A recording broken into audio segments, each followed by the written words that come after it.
IPL ২০২৫ আসরের নিলামের জন্য নিবন্ধন করেছিলেন ১,৫৮৪ ক্রিকেটার। সেখান থেকে যাচাই বাছাই শেষে ৫৭৪ জনকে চূড়ান্ত তালিকায় রেখেছে আইপিএল কর্তৃপক্ষ, আর বাকিরা হয়েছেন ছাঁটাই। এই চূড়ান্ত তালিকায় বাংলাদেশ থেকে জায়গা পেয়েছেন ১২ জন ক্রিকেটার, যদিও নাম জমা দিয়েছিলেন ১৩ জন বাংলাদেশি। সেখান থেকে একজন চূড়ান্ত তালিকা থেকে বাদ পড়েছেন।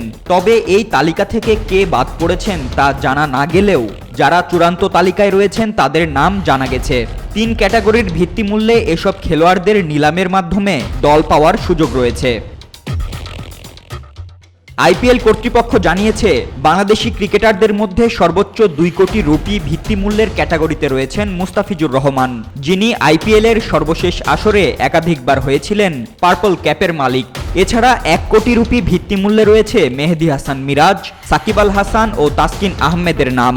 আর ৭৫ লাখ রুপি ভিত্তিমূল্যের ক্যাটাগরিতে আছেন রিশাদ হোসেন, লিটন দাস, তাওহিদ হৃদয়, শরীফুল ইসলাম, তানজিম হাসান সাকিব, শেখ মেহেদী হাসান, নাহিদ রানা ও হাসান মাহমুদ।